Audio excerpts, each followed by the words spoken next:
Assalamualaikum warahmatullahi wabarakatuh. Waalaikumsalam warahmatullahi wabarakatuh. Alhamdulillahi rabbil alamin.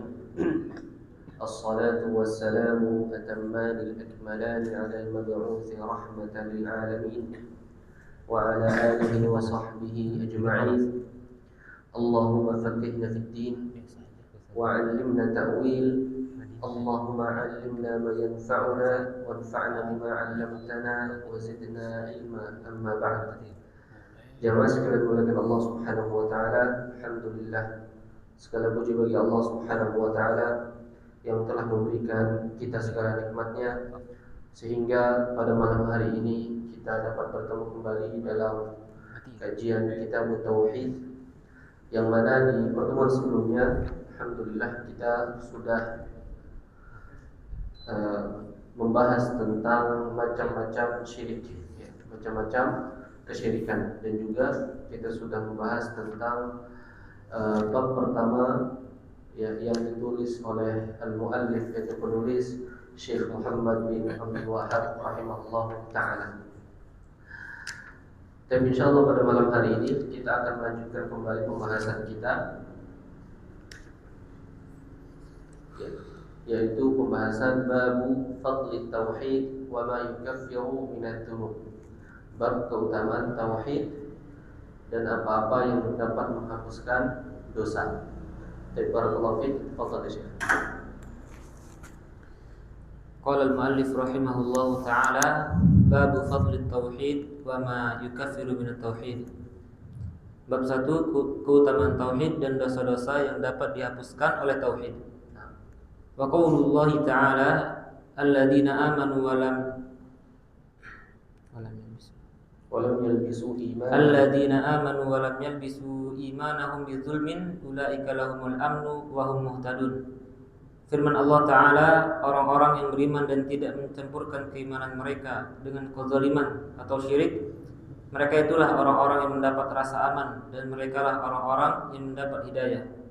Quran surat Al-An'am. An Ubadah bin Samit qala Rasulullah sallallahu alaihi wasallam, man syahida an la ilaha illallah wahdahu la syarika lah wa anna Muhammadan abduhu wa rasuluh wa anna Isa abdullah wa rasuluh wa kalimatuhu alqaha ila Maryam wa ruhum min wal jannatu haqq wan naru haqq adkhalahu Allahul jannata ala ma kana min al-amal. Akhrajahu. Dari Ubadah bin Samit, beliau berkata, Rasulullah sallallahu alaihi wasallam bersabda, barang siapa yang bersaksi bahwa tiada sesembahan yang benar kecuali Allah semata, tiada sekutu baginya, dan bahwa Muhammad adalah hamba Allah dan Rasulnya, serta bersaksi bahwa Isa adalah hamba Allah dan Rasulnya, dan kalimatnya yang dia sampaikan kepada Maryam serta ruh darinya, dan bahwa surga adalah benar adanya, juga neraka adalah benar adanya, Allah pasti memasukkan dia ke dalam surga, betapapun amal yang telah dia perbuat. Dikeluarkan oleh keduanya, yaitu Al-Bukhari dan Muslim. Walahuma fi hadits Itban, fa inna Allah harrama 'ala an-nari man qala la ilaha illallah yabtaghi bidzalika wajha Allah. Diriwayatkan pula oleh keduanya, yakni dari Al-Bukhari dan Muslim pula, bahwa hadis Itban, sesungguhnya Allah mengharamkan neraka bagi orang yang mengucapkan la ilaha illallah dalam keadaan mengharapkan wajah Allah dengan hal tersebut. Wa an Abi Sa'id Al-Khudri anna Rasulillah sallallahu alaihi wasallam qala Musa, ya Rabbi 'allimni syai'an adhkuruka wa ad'uka bihi. Qala qul ya Musa la ilaha illallah. Qala ya Rabbi kullu 'ibadika yaquluna hadha. Qala ya Musa law anna samawati sab'a wa amirahunna ghairi wal ardina sab'a fi kiffah wa la ilaha illallah fi kiffatin malat bihinna la ilaha illallah. Rawahu Ibnu Hibban wal Hakim wa sahaha. Dari Abu Sa'id Al-Khudri, beliau berkata, dari Rasulullah sallallahu alaihi wasallam, beliau bersabda, Musa berkata, wahai Rabb, ajarkanlah kepadaku sesuatu untuk berzikir dan berdoa kepadamu. Allah berfirman, wahai Musa, ucapkanlah la ilaha illallah. Musa berkata lagi, "Wahai Rabb, semua hamba-Mu mengucapkan kalimat ini." Allah pun berfirman, "Wahai Musa, andai kata ketujuh langit dan penghuninya, kecuali aku, serta ketujuh bumi diletakkan pada salah satu daun timbangan, sedang la ilaha illallah diletakkan pada daun timbangan yang lain, niscaya la ilaha illallah timbangannya lebih berat." Diriwayatkan oleh Ibnu Hibban dan Al-Hakim, disahihkan oleh Al-Hakim. Walid Tirmidzi wa hasanahu an Anas sami'tu Rasulullah sallallahu alaihi wasallam yaqul qala Allah ta'ala ya ibn Adam law ataitani bi qurabil ardi khataya thumma laqitani la tusyriku bi syai'a la ataituka bi qurabiha maghfiratan. Dalam riwayat At-Tirmidzi beliau menghasankannya, disebutkan dari Anas, beliau berkata, saya mendengar Rasulullah sallallahu alaihi wasallam bersabda, Allah Ta'ala berfirman, "Wahai anak Adam, seandainya engkau datang kepadaku dengan dosa sepenuh bumi, tetapi engkau mati dalam keadaan tidak berbuat syirik sedikit pun kepadaku, niscaya aku memberikan ampunan sepenuh bumi pula kepadamu." Barakallahu fiik. Syekh rahimahullah menulis bab ini atau meletakkan bab ini dan menulis judul keutamaan tauhid dan dosa-dosa yang dapat diampuni disebabkan oleh tauhid. Ya. Mengapa beliau rahimahullah menuliskan bab ini? Syarih, yaitu para syekh yang mensyarah, yaitu syarah salah satunya adalah pensyarah kitab Ithaf Mustafid. Beliau mengatakan syekh membawakan bab ini dengan 4 sebab. Yang pertama adalah beliau rahimahullah ingin menjelaskan bahwasannya tauhid memiliki keutamaan yang tinggi. Yang pertama kita tuliskan sebab pertama bahwasannya beliau rahimahullah menuliskan keutamaan tauhid. Yang pertama adalah di sini kita tuliskan babnya, bab keutamaan tauhid dan dosa-dosa yang dapat diampuni dengan sebab tauhid. Baik. Beliau menulis bab ini ya, disebabkan beliau ingin menjelaskan, yang pertama adalah beliau ingin menjelaskan kepada kita semua, kepada kita akan keutamaan tauhid. Yang kedua, beliau rahimahullah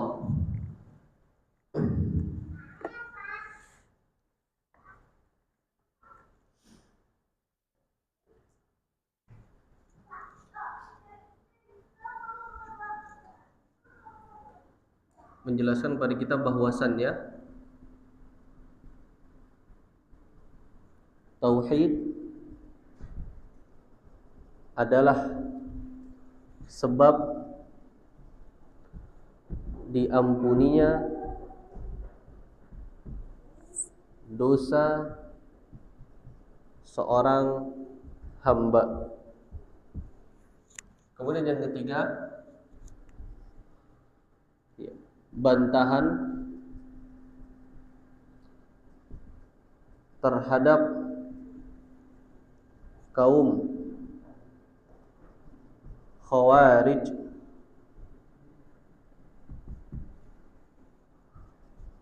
dan Mu'tazilah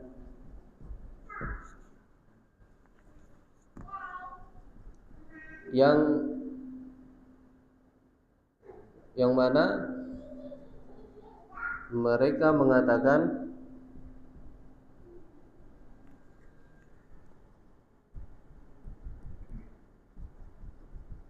pelaku dosa besar selain syirik,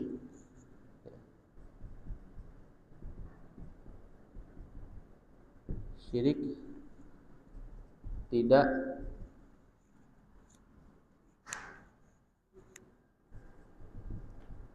diampuni dosanya.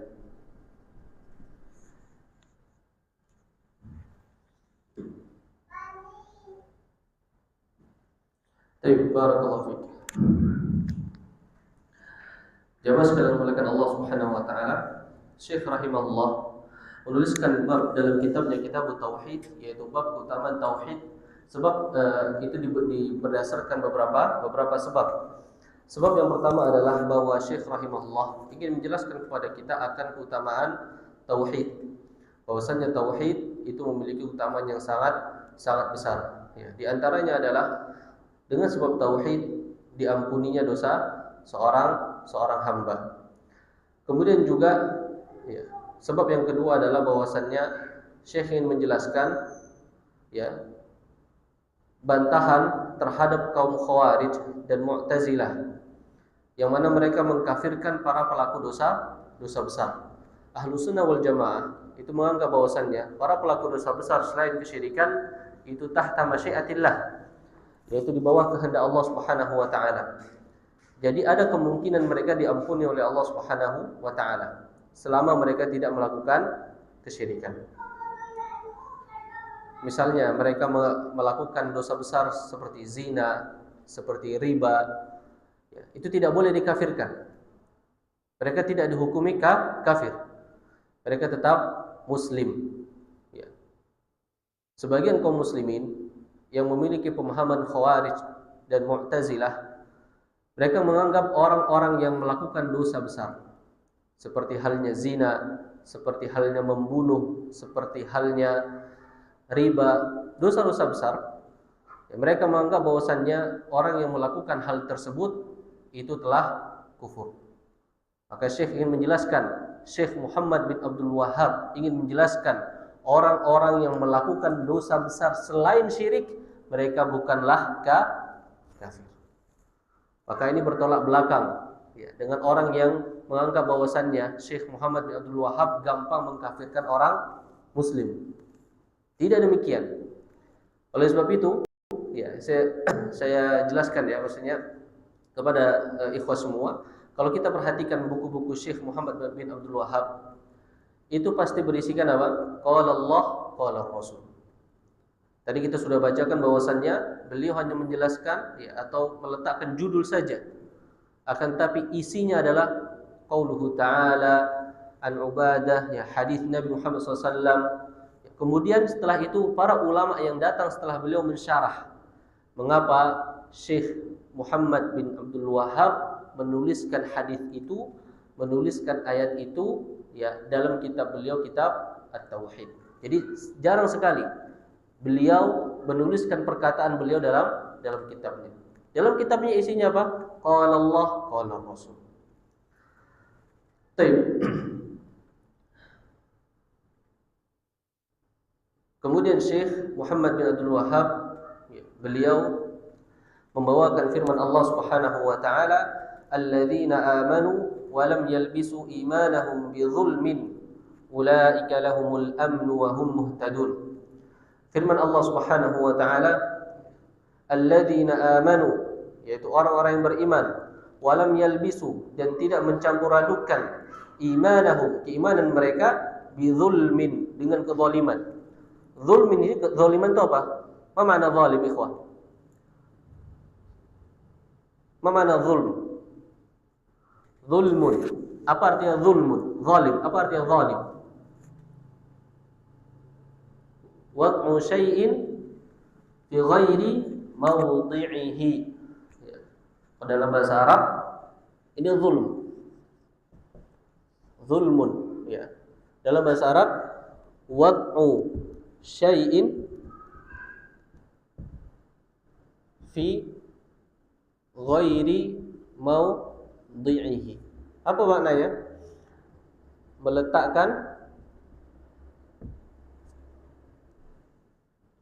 Meletakkan sesuatu bukan pada tempatnya. Semisal anak bayi yang baru lahir, antum kasih makan nasi.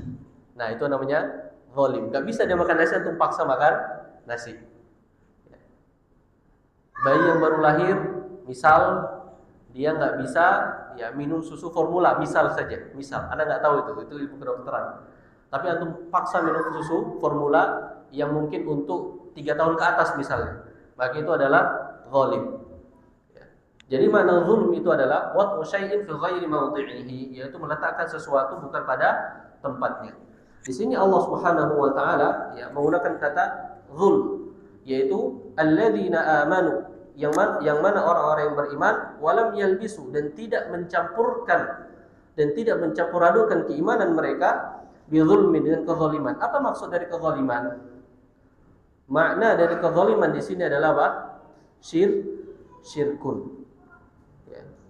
Kalau kita lihat firman Allah yang lain, inna syirka, sesungguhnya kesyirikan, la zulmun azim, merupakan kezaliman yang besar.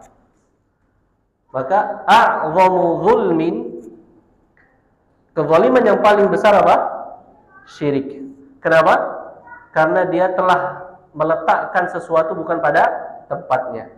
Yang harusnya peribadatan dia hanya tujukan kepada Allah, tapi dia tujukan kepada yang lainnya.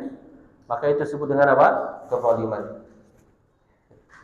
Maka di sini Allah berfirman, alladzina amanu wa lam yalbisu imanahum bidzulmin. Orang-orang yang beriman dan tidak mencampur adukan keimanan mereka dengan kezaliman, dengan kesyirikan, ulaika lahumul amnu, yaitu merekalah yang akan mendapatkan kenyamanan, keamanan.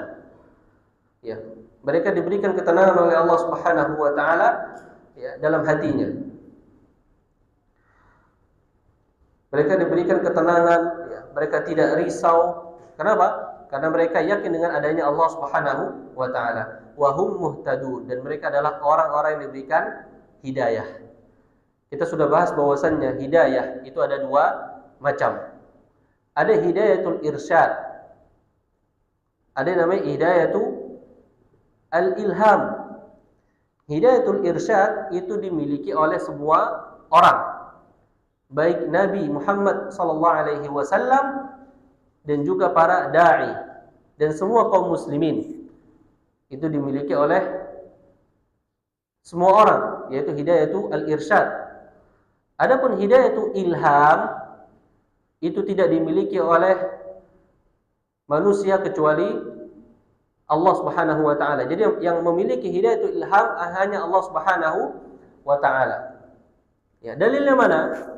Allah Subhanahu wa taala berfirman, ya, akan adanya hidayatul ilham, innaka la tahdi man ahbabta walakinnallaha yahdi man yasha. Yaitu ketika Nabi Muhammad SAW sedih atas meninggalnya pamannya Abu Talib yang meninggal ya, di atas kesyirikan. Maka Allah Subhanahu wa taala pun berfirman, innaka la tahdi man ahbabta. Wahai Muhammad, engkau tidak akan dapat memberikan hidayah kepada orang yang engkau cintai. Walakinnallaha yahdi man yasha. Akan tetapi Allah akan memberikan orang yang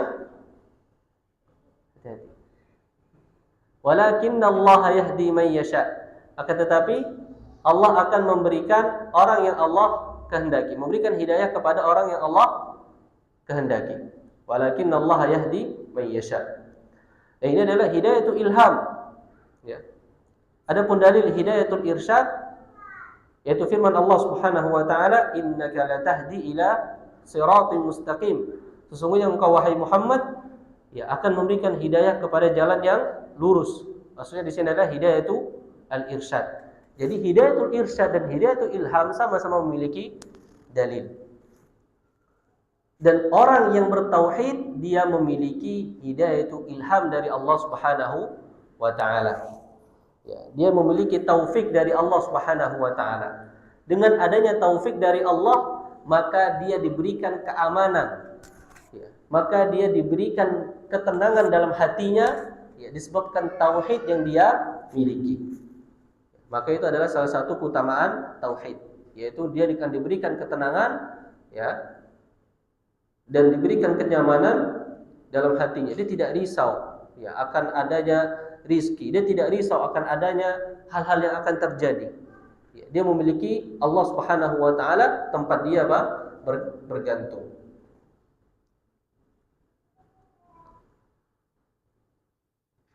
Kemudian Syekh rahimahullah ya, beliau membawakan hadis ya, yaitu hadis yang diriwayatkan oleh Ubadah bin Samit. An Ubadah bin Samit radhiyallahu anhu. Dari Ubadah bin Samit radhiyallahu anhu, dia berkata, qala Rasulullah sallallahu alaihi wasallam, Rasulullah sallallahu alaihi wasallam bersabda, man syahida an la ilaha illallah, barang siapa yang bersaksi bahwasannya tidak ada Tuhan yang berhak disembah selain Allah Subhanahu wa taala, la syarikalah, dan tidak ada sekutu baginya, wa anna Muhammadan 'abduhu wa rasuluh, dan Muhammad adalah hambanya dan rasulnya, wa anna Isa 'abdullahi wa rasuluh, dan bahwasanya Isa adalah hamba Allah dan rasulnya, wa kalimatuhu alqaha ila Maryam wa ruhum min, dan kalimatnya yang Allah sampaikan ya kepada Maryam, wa ruhum min. Ruhum min itu artinya adalah yaitu hal yang diciptakan oleh Allah Subhanahu wa taala atas perintah Allah Subhanahu wa taala, yaitu Allah meniupkan kepada rahim Maryam, kemudian Allah menciptakan Isa alaihi assalam. Kemudian wal jannatu haqqun wan naru haqqun, kemudian dia memiliki keyakinan akan adanya surga dan akan adanya neraka, ya. Adkhalahu Allahul jannata ala ma kana minal amal, maka Allah Subhanahu wa taala akan memasukkannya ke dalam surga ya, walaupun bagaimanapun amalannya. Ya, di sini dari hadis Ubadah bin Samit yang diriwayatkan oleh Al-Imam Bukhari dan Muslim, ya. Nabi sallallahu alaihi wasallam bersabda, barang siapa yang bersaksi bahwasannya Allah Subhanahu wa taala adalah satu-satunya zat yang berhak disembah dan Muhammad adalah utusannya, hamba dan utusannya, bersaksi syahadatain. Kemudian bersaksi bahwasannya Isa alaihi salam adalah hamba Allah dan rasul Allah Subhanahu wa taala. Wal jannatu haqqun, dan dia bersaksi bahwasannya akan adanya surga. Wan naru haqqun, dan dia bersaksi akan adanya neraka. Adkhalahu Allahul jannah, maka Allah akan memasukkannya ke dalam surga ala ma kana minal amal, walaupun bagaimanapun amalannya. Di sini perlu kita garis bawahi bahwasannya ya, man syahida, barang siapa yang bersaksi ya, syahadah, kesaksian yaitu syahadatain, itu tidak cukup dengan atas dasar lisan. Dia memiliki syarat ya, ada sekitar 8 syarat. Ketika seseorang ya, melakukan 8 syarat ini, maka ya, insya Allah dia akan mendapatkan keutamaan yang dituliskan oleh atau yang disebutkan oleh Nabi Muhammad sallallahu alaihi wasallam. Ya, nanti insya Allah kita akan jelaskan di akhir hadis. Ya, apa itu syaratnya? Kemudian di sini dalam hadis disebutkan adkhalahu Allahul jannata ala ma kana minal amal.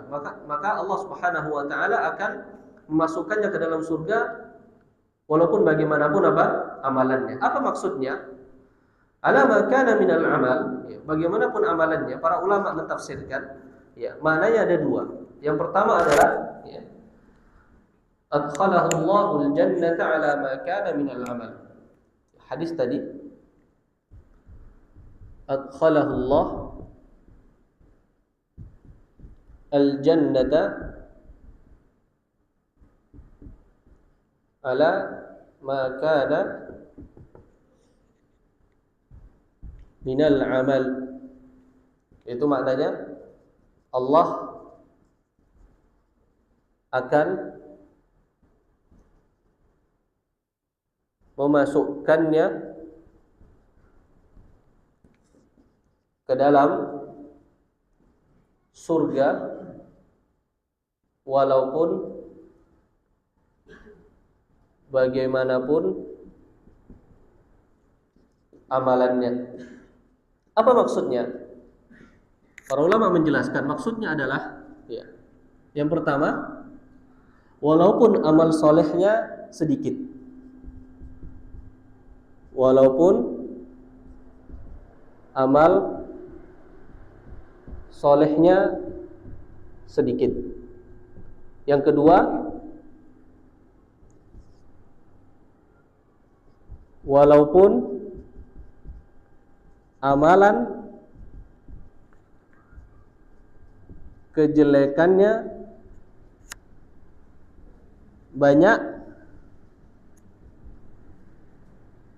kecuali kesyirikan.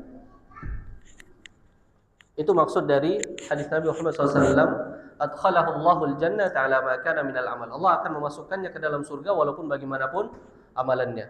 Jadi walaupun amalan dia sedikit, amalan kebaikan dia sedikit, ketika dia bersaksi bahwasanya Allah Subhanahu wa taala Tuhannya, ketika dia bersaksi bahwasanya Nabi Muhammad SAW adalah utusan Allah Subhanahu wa taala, dia bersaksi Isa alaihi salam adalah hamba Allah dan utusannya, ya. Kemudian dia bersaksi akan adanya surga, dia bersaksi akan adanya neraka, maka Allah akan memasukkannya ke dalam surga walaupun amalan solehnya sedikit atau amalan kejelekannya banyak, ya, selama dia tidak melakukan apa? Kesyirikan. Itu adalah hadis yang diriwayatkan oleh Ubadah bin Samit. Ini adalah keutamaan apa? Tauhid. Oleh sebab itu nanti nanti kita akan sebutkan. Ya, tadi kita katakan bahwasannya persaksian la ilaha illallah itu memiliki syarat. Ketika syarat ini tidak terkumpul, maka la tanfa, ya, persaksian ini tidak bermanfaat. Kalau tidak bermanfaat, ya, belum tentu dia mendapatkan pahala ini. Ya. Bisa jadi, ya, dia dimasukkan dulu ke dalam neraka, dicuci, kemudian baru dimasukkan ke dalam surga. Ya. Ketika syarat-syarat tadi tidak terkumpul. Atau bisa jadi, ya, dia dimasukkan ke dalam neraka selama-lamanya. Nanti di salah satu syarat, ya, ketika hal itu tidak dikerjakan, ibaratnya syarat wajib, maka itu dikatakan apa? Musyrik. Ketika dikatakan musyrik, maka khalidan mukhallad finnar, maka dia selamanya di dalam neraka. Ya, ini adalah maksud dari hadis Ubadah bin Samit radhiyallahu anhu. Kemudian kita lanjutkan, ya. Walahuma fi hadits Itban, ya. Dan juga dikeluarkan oleh Imam Bukhari dan Muslim, yaitu hadis Itban, fa innallaha harrama 'alan nari man qala la ilaha illallah yabtaghi bidzalika wajh Allah. Ya. Bahwasannya hadis Itban, yaitu sesungguhnya Allah Subhanahu wa taala mengharamkan neraka, ya, kepada siapa yang berkata la ilaha illallah yabtaghi bidzalika wajh Allah. Barang siapa yang berkata kalimat la ilaha illallah dan dengannya mereka mengharap wajah Allah Subhanahu wa taala. Nah, ini menunjukkan bahwasannya akan pentingnya apa? Tauhid.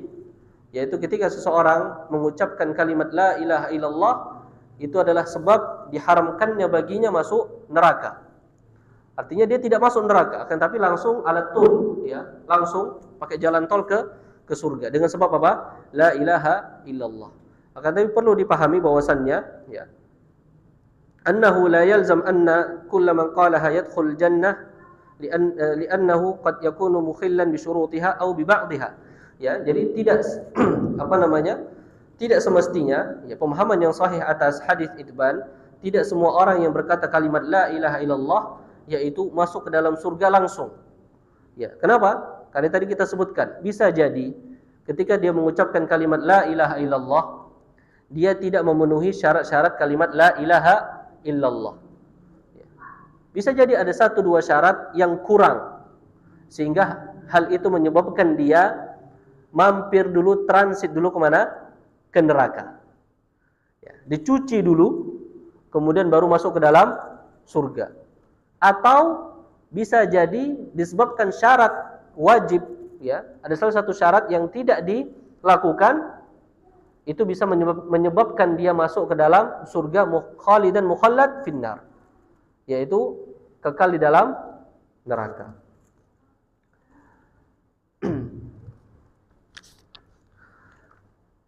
Taib. Kemudian beliau menyebutkan hadis dari An Abi Sa'id Al-Khudri, dari Abi Sa'id Al-Khudri an Rasulullah sallallahu alaihi wasallam, dari Rasulullah sallallahu qala Musa ya Rabb 'allimni syai'an adhkuruka ad'uka bih. Ya. Qala Musa, ya, yaitu dari Rasulullah sallallahu alaihi wasallam, ya, beliau bersabda, Musa alaihi salam berkata, ya Rabb, wahai Rabbku, ya, 'allimni, ajarkanlah kepadaku syai'an adhkuruka wa ad'uka bih. Ya, 'allimni itu ajarkanlah kepadaku, ya, syai'an, sesuatu yang mana hal tersebut bisa, ya, untuk mengingatmu dan aku gunakan untuk berdoa kepadamu wahai Allah Subhanahu wa taala. Qal, ya, maka Allah pun berkata, berfirman, qul ya Musa, ya, ya. Wahai Musa, katakanlah la ilaha illallah, katakanlah kalimat la ilaha illallah. Qal ya Rabbi, kemudian Musa berkata, ya Rabbi, wahai Rabbku, kullu ibadika yaquluna hadza, ya, wahai Rabbku, setiap hambamu berkata demikian, berkata kalimat la ilaha illallah. Qal, kemudian Allah berfirman, ya Musa, law anna as-samawati as-sab'a wa 'amirahunna, wahai Musa, kalau seandainya saja, ya, as-samawati as-sab'a, yaitu 7 langit, wa 'amirahunna, dan penduduknya, ghairi, yaitu selain aku, yaitu Allah Subhanahu wa taala, wal aradina as-sab'a, dan juga bumi yang 7, fi kiffah, dalam satu genggaman, ya, misalnya kanan, fi kiffatin, wa la ilaha illallah fi kiffah, dan kalimat la ilaha illallah fi kiffah dalam satu sisi yang lain, ya, malat bihinna la ilaha illallah, maka niscaya kalimat la ilaha illallah itu lebih berat daripada apa? Daripada 7 langit, 7 bumi dan penduduk keduanya. Artinya apa? Kalimat la ilaha illallah itu lebih besar dari apa yang ada di muka bumi. Dari 7 langit, 7 bumi dan setiap penduduknya, lebih berat kalimat la ilaha illallah kalau ditimbang.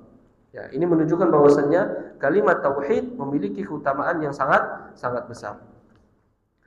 Kemudian juga hadis yang diriwayatkan oleh Imam Tirmizi wa hasanahu, dan itu dihasankan oleh Imam Tirmizi, an Anas, yaitu dari Anas radhiyallahu anhu, sami'tu Rasulullah sallallahu alaihi wasallam, aku mendengar Rasulullah sallallahu alaihi wasallam bersabda, yaqul, qala Allah taala, yaitu Allah Subhanahu wa taala berfirman, ya bani Adam, wahai anak Adam, law ataitani biqurabil ardi khataya, wahai anak Adam, kalau seandainya kalian datang kepadaku dengan sepenuh, ya, dosa kalian, ya, maksudnya dosa kalian itu sebesar bumi, ya, dosa atau kesalahan kalian itu diibaratkan sebesar bumi.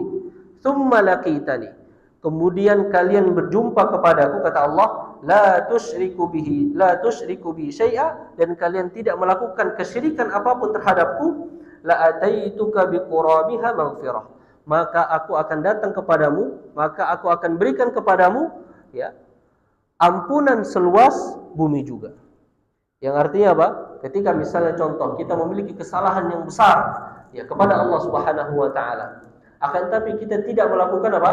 Kesyirikan, maka Allah Subhanahu wa taala akan memberikan ampunan sesuai dengan dosa yang kita perbuat. Selama apa? Selama kita tidak melakukan kesyirikan. Ini juga bantahan atas kaum Khawarij yang mengatakan orang pelaku dosa besar itu pasti masuk neraka. Ini adalah kaum Khawarij. Ya. Pelaku dosa besar selain kesyirikan itu ada kemungkinan mereka masuk surga.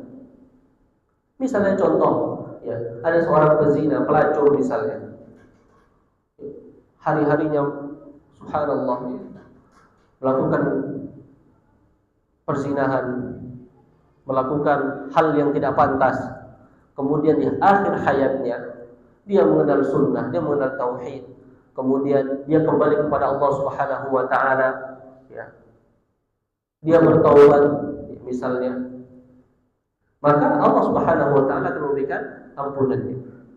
Atau ketika dia mati dalam keadaan dosa, akan tapi dalam hatinya, ya, penuh dengan apa? Tauhid. Ya, mungkin dia sudah pelajari tauhid sejak kecil atau fitrahnya akan tauhid. Karena tauhid itu sangat erat dengan apa? Fitrah. Ketika orang yang fitrahnya bersih, hatinya itu tidak kotor, maka apa? Maka dia pasti melihat bahwasannya Allah adalah satu-satunya zat yang berhak disembah. Wa kullu mauludin yuladu 'ala fitrah. Setiap yang lahir di muka bumi itu dilahirkan atas fitrah. Ya, maksud fitrah itu apa? Dia mengakui Allah adalah Tuhan, ya, dia mengakui bahwasanya ada zat yang harus disembah dan lain sebagainya. Itu hanya fitrah. Ketika dia melakukan dosa besar, kemudian dia meninggal di atas dosa besar tersebut, selain syirik, ada kemungkinan baginya apa? Ada kemungkinan baginya diampuni oleh Allah Subhanahu wa taala dosa-dosa yang dia lakukan. Dalilnya mana? Dalilnya adalah yaitu hadis qudsi yang diriwayatkan oleh Anas radhiyallahu anhu. Ya, "Lau ataitani bi qurabil ardi khataya." Wahai hambaku, ya, kalau saja kalian datang kepadaku dengan dosa sepenuh bumi,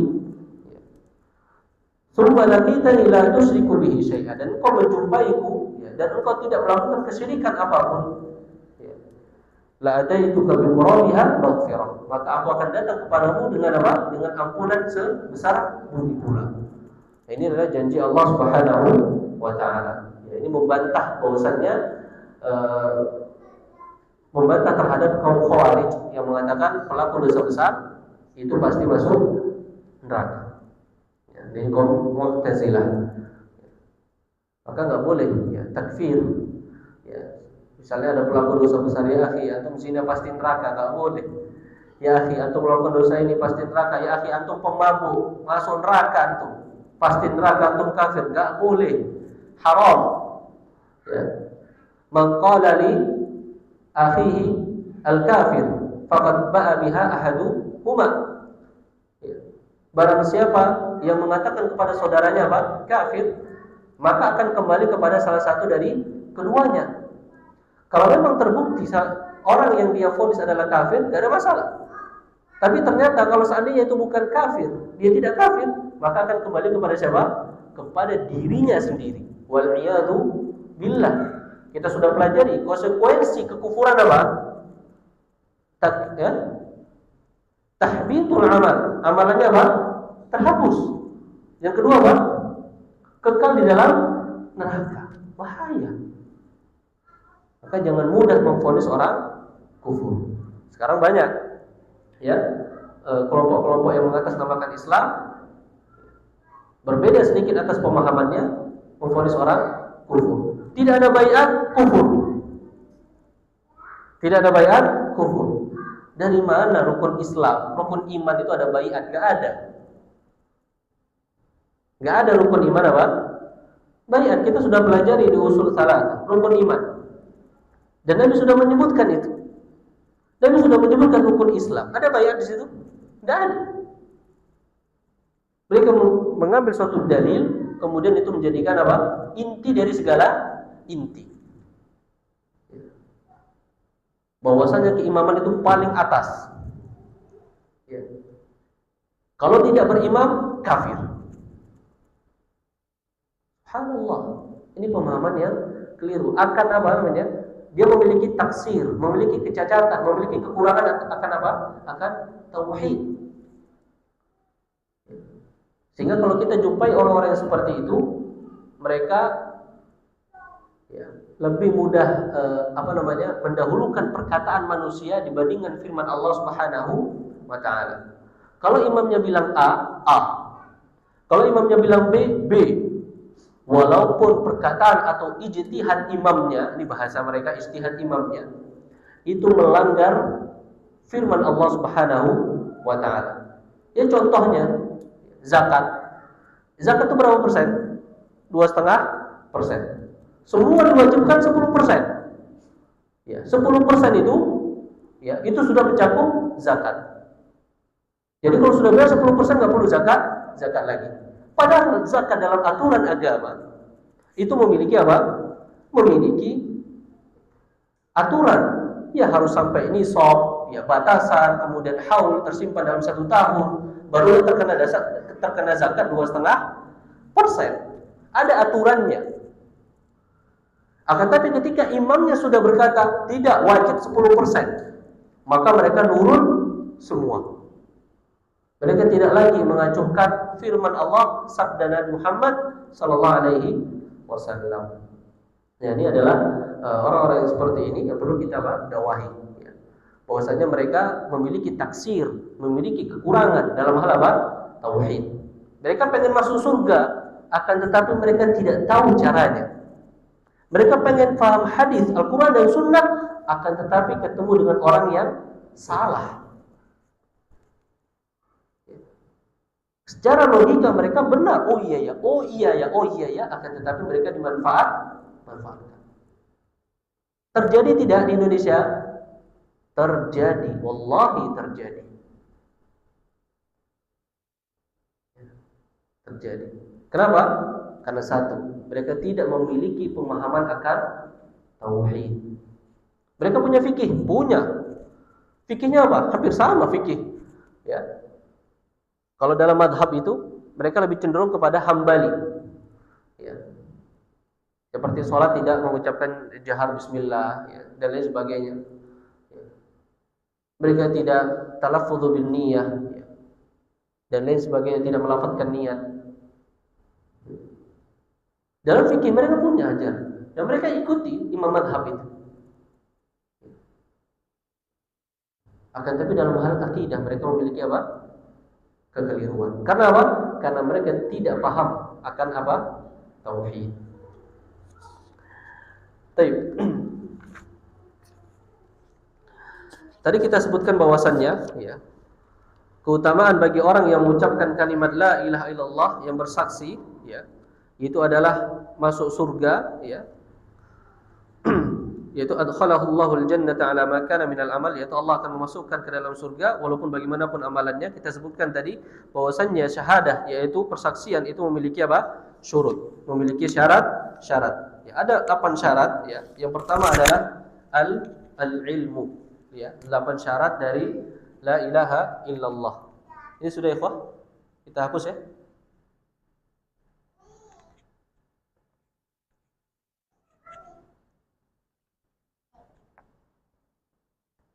Hapus di sini.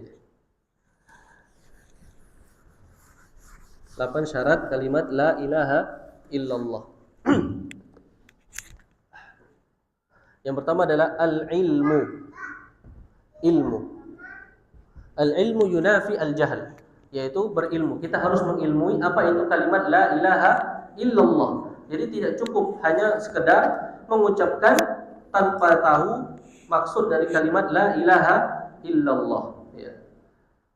Allah Subhanahu wa taala berfirman, illa man syahida bil haqqi wa hum ya'lamun, yaitu kecuali orang yang bersaksi dengan kebenaran, wa hum ya'lamun, dan mereka adalah orang yang mengetahui.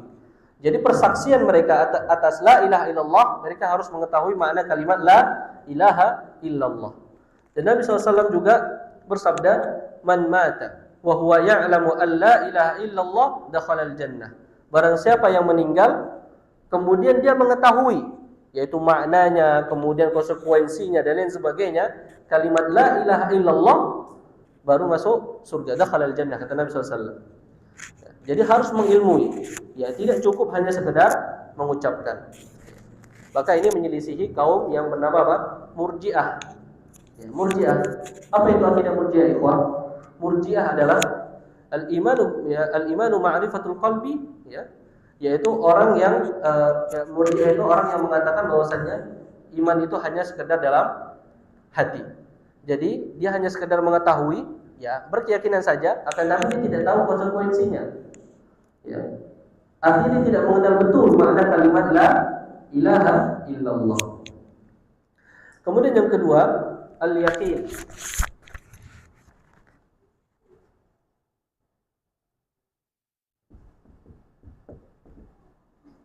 Yakin munafi asyak, yaitu keyakinan menghilangkan keraguan. Ya, kita harus yakin, ya, dengan kalimat la ilaha illallah. Kita harus yakin bahwasanya Allah adalah satu-satunya zat yang berhak disembah. Kata Allah Subhanahu wa taala, innamal mu'minuna alladzina amanu billahi wa rasulihi tsumma lam yartabu. Sesungguhnya orang yang mukmin itu ya adalah orang yang beriman kepada Allah Subhanahu wa taala dan beriman kepada Rasulnya, tsumma lam yartabu, dan mereka tidak ragu. Ketika seseorang mengucapkan kalimat la ilaha illallah kemudian mereka ragu. Contohnya bagaimana? Ya, misalnya dikatakan kamu muslim. Ya. Terus kemudian dalam suatu keadaan dia bilang, mana Allah ini? Allah kan katanya mau bantu. Allah itu ada atau tidak? Ya kayak di sinetron itu ada begitu. Ya. Itu mengajarkan orang apa? Mengajarkan seseorang akan keraguan adanya apa? Tuhan. Bahaya. Ya. Orang yang mukmin ketika mengucapkan kalimat la ilaha illallah harus yakin adanya Allah. Harus yakin bahwasanya Allah adalah satu-satunya zat yang berhak disembah. Harus yakin bahwasanya Allah yang mengatur segala alam semesta. Ya. Yakin, tidak boleh ada apa? Keraguan. Maka Allah berfirman, innamal mu'minuna alladzina amanu billahi wa rasulihi tsumma lam yartab. Sesungguhnya orang mukmin yaitu orang yang beriman kepada Allah Subhanahu wa taala dan Rasulnya, dan mereka tidak ragu terhadap apa? Kepada Allah dan Rasulnya. Ya, sesungguhnya orang mukmin itu adalah orang yang beriman kepada Allah dan Rasulnya dan mereka tidak ragu. Tsumma lam yartabu, itu ditulis oleh Allah, lam yartabu, tidak ragu. Kemudian Nabi SAW bersabda, ya,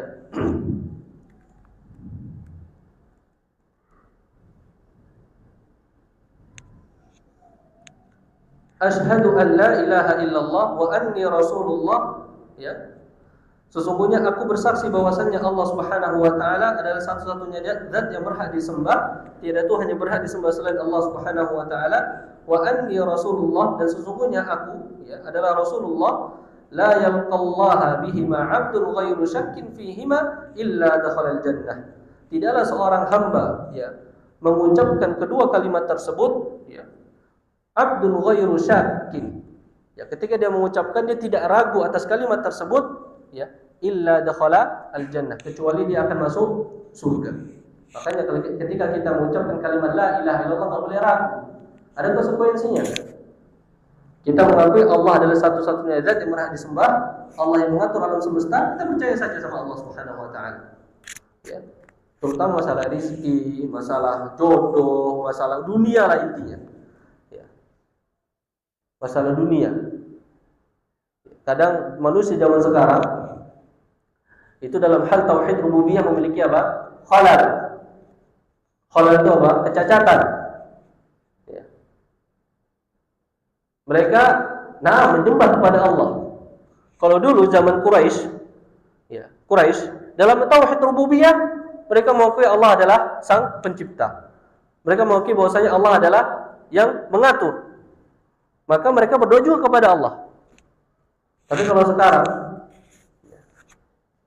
ketika memiliki kesempitan, ya, nyalahkan orang, nyalahkan si fulan, ya, kesalahan mutlak. Bahwasanya gara-gara si fulan akan terjadi begini. Kalau tidak ada si fulan nggak ada masalah. Tapi kalau ada si fulan masalah. Ya. Kalau nggak ada si fulan mungkin nggak akan terjadi. Bakalan begini dan begini. Tapi gara-gara si fulan ini bakalan begini dan begitu. Ini memiliki apa? Kecacatan dalam hal tauhid apa? Rububiyah. Lebih parah daripada kaum musyrikin. Hati-hati.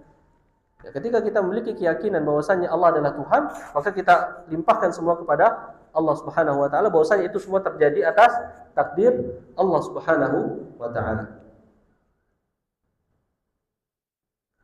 Kemudian Nabi SAW pun juga bersabda, ya, dari hadis yang diriwayatkan oleh Abi Hurairah radhiyallahu anhu, man laqita wara'a hadzal ha'id yashhadu an la ilaha illallah mustaqinan biha qalbuhu basyirhu bil jannah.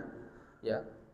Nabi SAW ya, berkata kepada Abu Hurairah radhiyallahu anhu, ya, wahai Abu Hurairah, siapa yang orang yang engkau temui di belakang tembok ini, yang mana dia bersaksi ya dengan kalimat la ilaha illallah, bahwasanya Allah adalah satu-satunya zat yang berhak disembah, mustaiqinan biha, dan dia yakin ketika mengucapkan hal tersebut, ya, basyirhu bil jannah, maka berilah kabar gembira kepadanya dengan surga. Hadis riwayat Imam Muslim. Ya. Baik, kemudian yang ketiga, al-inqiyadu laha al-munafi litark. Al-inqiyad, ya.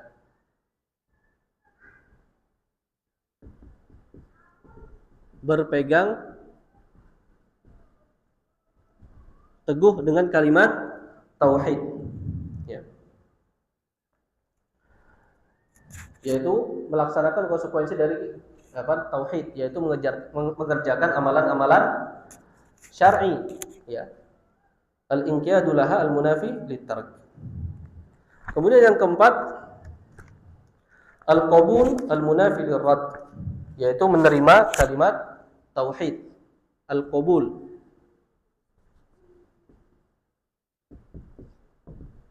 menerima, ridho dengan kalimat tauhid.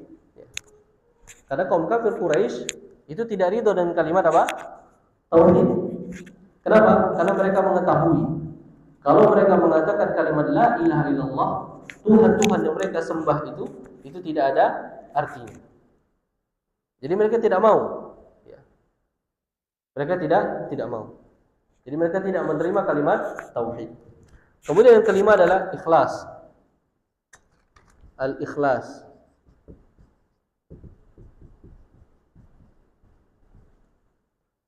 Yang keenam,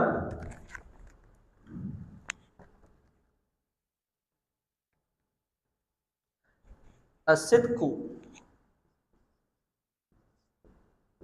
kejujuran. Ketika mengucapkan kalimat tauhid memiliki kejujuran, ya. Jadi kalau orang yang mengucapkan kalimat tauhid kemudian dia menyimpan kekufuran dalam hatinya, maka itu tidak berlaku. Maka itu tidak berlaku kalimat tauhid baginya.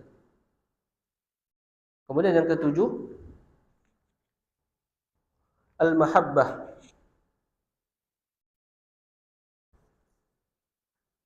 Al-mahabbah laha wa li ahliha. Ya. Cinta terhadap kalimat tauhid, senang dengan adanya kalimat tauhid dan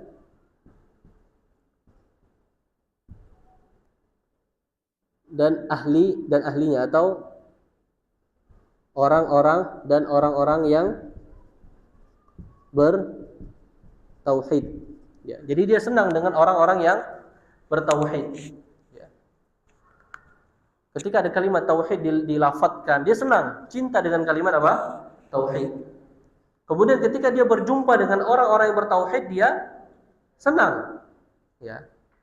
Nah, itu adalah syarat dari ucapan kita akan kalimat la ilaha illallah. Ya, berbeda halnya dengan misal ya, orang-orang Nasrani misalnya. Orang-orang Nasrani itu ketika mengucapkan kalimat la ilaha illallah mereka apa? Benci. Mereka tidak suka akan adanya apa? Kalimat tauhid. Karena mereka menganggap Tuhan itu ada berapa? 3. Ya. Kemudian selanjutnya yang ke-8 adalah al-kufru bit-taghut. Al-kufru bit-taghut, yaitu mengingkari taghut. Ya, semisal apa? Peramal, ya, atau dukun dan lain-lain. Ya, taghut itu apa saja kita sudah jelaskan pada penjelasan apa? Nawaqidul Islam sudah kita jelaskan. Ya, usul salatah kita sudah jelaskan juga apa itu taghut. Ya. Nah, ini adalah 8 dari syarat kalimat la ilaha illallah. Ya. Ketika seseorang mengucapkan kalimat la ilaha illallah, kemudian dia mengilmui apa maksud dari kalimat la ilaha illallah. Kemudian dia yakin dalam hatinya bahwasanya Allah Subhanahu wa taala adalah satu-satunya zat yang berhak disembah. Yakin. Kemudian dia berpegang teguh dengan kalimat itu. Ya. Maksudnya apa berpegang teguh? Ketika dia mengucapkan kalimat la ilaha illallah, dia tidak palingkan ibadah kecuali kepada Allah. Ya, dia sudah mengilmui, yakin, dan dia berpegang teguh. Dia tidak mungkin memalingkan ibadah dia kepada selain Allah. Kemudian yang keempat, qabul, dia menerima kalimat tersebut. Yang kelima, al-ikhlas, dia ikhlas, bukan karena paksaan. Ikhlas, ya, mengucapkan kalimat tersebut. Yang keenam, sidqu, kejujuran, dia memiliki kejujuran dalam hatinya. Ya, tidak ada sifat nifaq, kemunafikan, menyembunyikan keimanan dalam hati dan menampakkan menyembunyikan kekufuran dan menampakkan keimanan. Ya. Kemudian yang ketujuh, al-mahabbah, dia cinta terhadap kalimat tauhid dan cinta kepada orang yang bertauhid. Yang kedelapan, al-kufru bit-taghut, dan orang-orang dan mengingkari taghut, yaitu segala taghut, yaitu termasuk peramal, dukun, dan lain sebagainya. Ketika 8 syarat ini dia penuhi, maka dia akan dijanjikan oleh Allah Subhanahu wa taala, yaitu dengan keamanan, dengan hidayah atau taufik.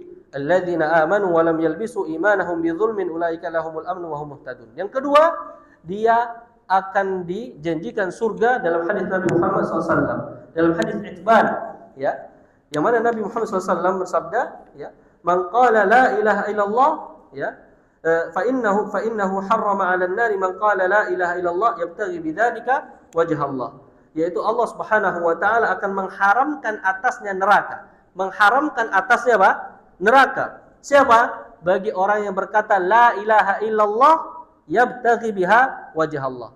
Ya, ketika dia mengucapkan, dia mengharap wajah Allah Subhanahu wa taala. Jadi bukan hanya sekedar mengucapkan, akan tapi dia harus paham syarat-syaratnya dan melakukan syarat-syarat tersebut. Paham insyaallah? Kenapa kok syarat ini ada, ikhwan? Apakah ada Nabi SAW menyebutkan?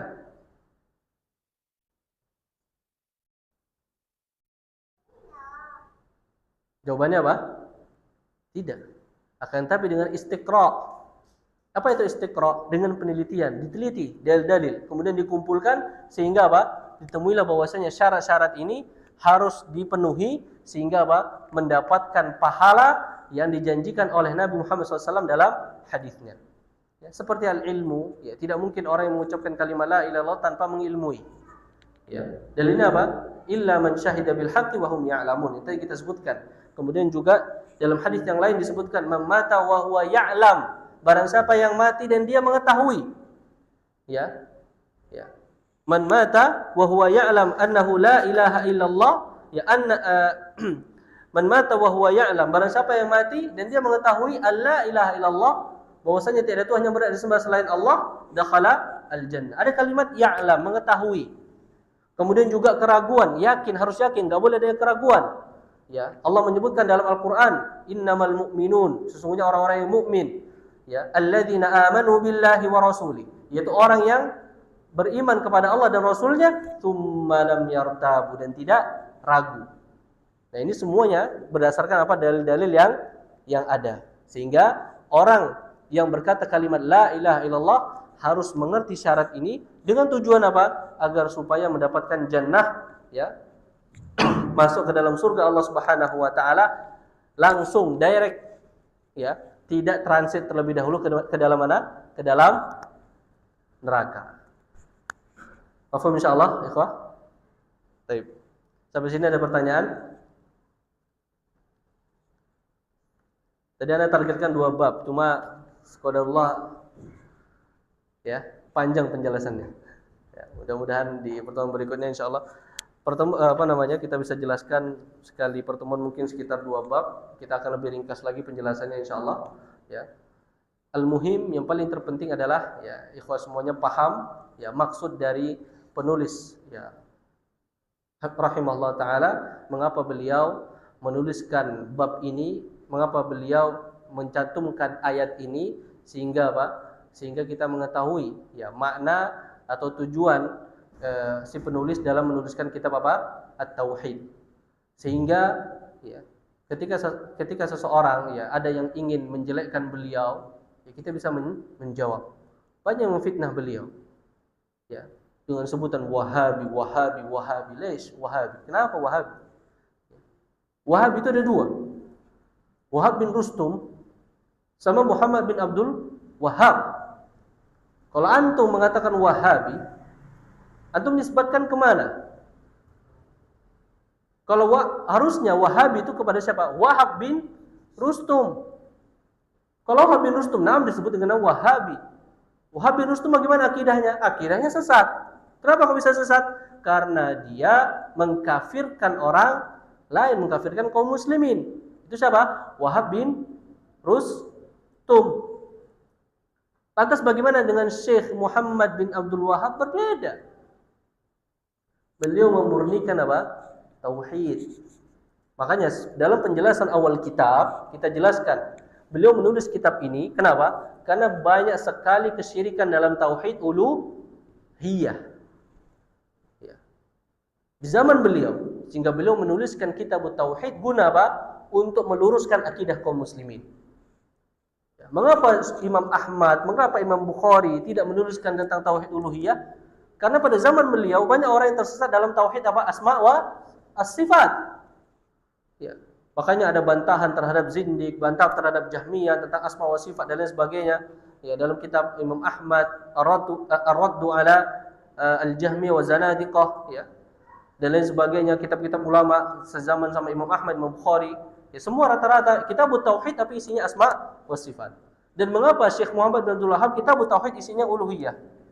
Karena apa? Pada zaman beliau banyak orang yang terjatuh dalam ya tauhid atau kesyirikan dengan apa namanya tauhid uluhiyah. Ya. Oleh sebab itu beliau menuliskan kitab ini agar supaya ya kaum muslimin tidak tersesat. Jadi kalau antum paham ikhwah kitab ini, antum bisa dakwah, antum bisa membela beliau. Ya, bisa membela beliau. Makanya kalau Arab Saudi subhanallah, tawakal mereka itu tinggi, tauhid mereka itu tinggi. Ya. Kalau antum ke Saudi, antum lihat mereka itu kerja mereka simpel itu. Ketika mobil ditabrak, tabrak nih. Kalau di Indonesia apa ini? Marah, wah berantem, ini kan. Polisi, mana polisi semuanya cari dan sebagainya. Ribuh.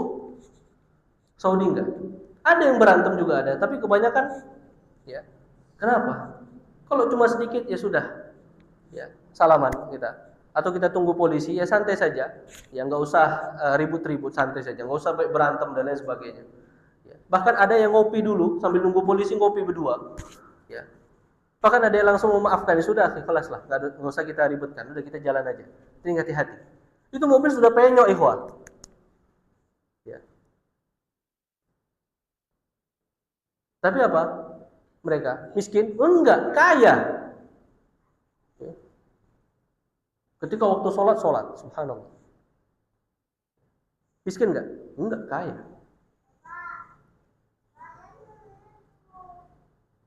Ketika waktu sholat. Ketika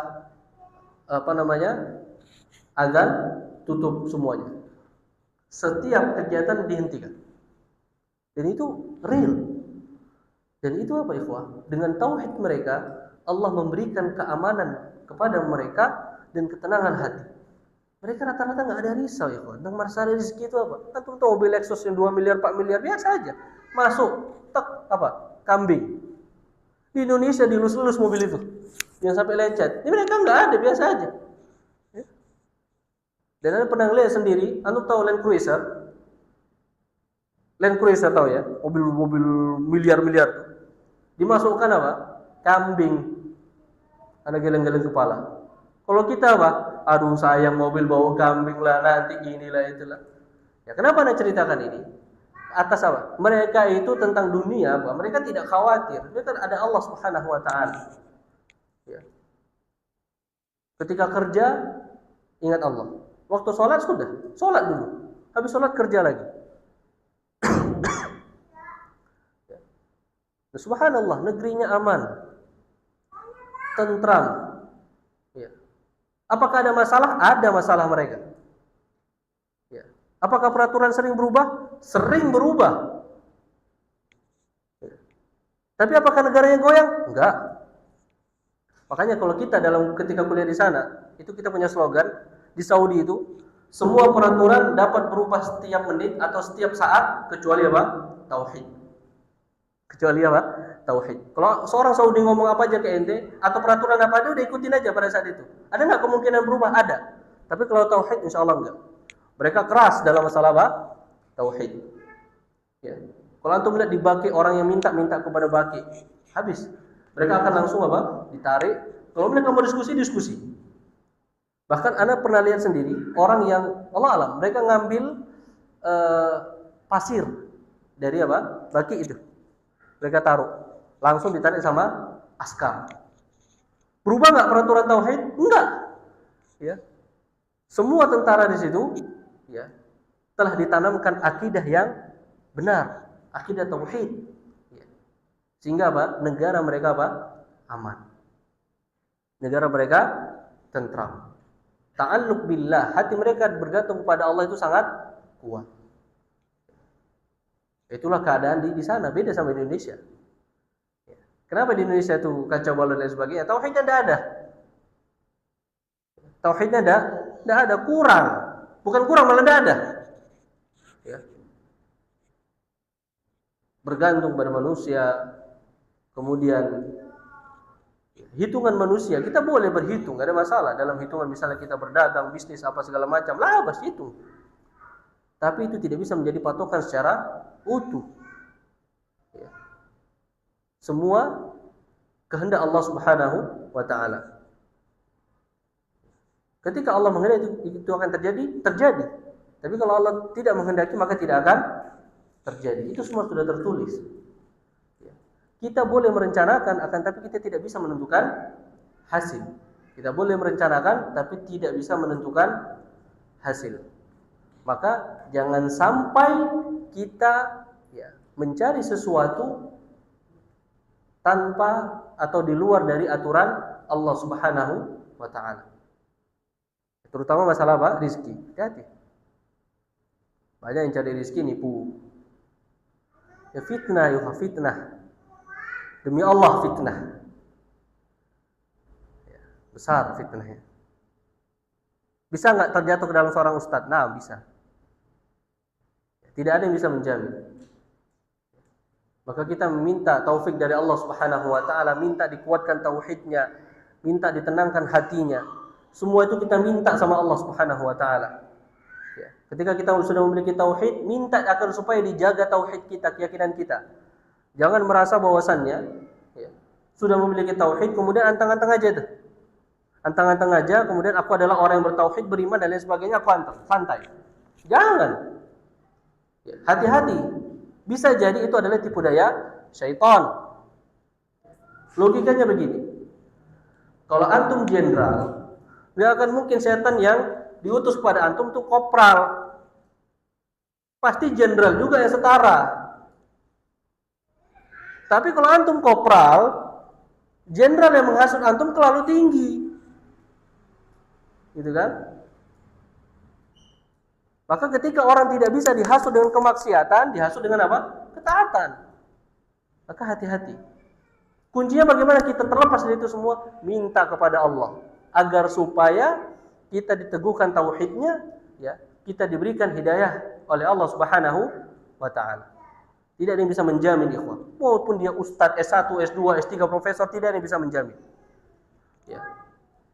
Semua itu di tangan Allah Subhanahu wa taala. Maka kita berdoa minta al-hidayatu ilham. Minta agar supaya taufik Allah turun kepada kita sampai kita apa? Sampai kita mati. Barakallahu fiik. Ada pertanyaan sampai sini, ikhwah? Insyaallah jelas ya? Baik. Insyaallah ada pertanyaan? Tidak ada ya. Jadi kalau tidak ada pertanyaan, mungkin kita cukupkan terlebih dahulu pertemuan kita pada malam hari ini. Mudah-mudahan bermanfaat. Kita tutup dengan doa kafaratul majlis. Subhanakallahumma wa bihamdika, asyhadu an la ilaha illa anta, astaghfiruka wa atubu ilaik. Assalamualaikum warahmatullahi wabarakatuh.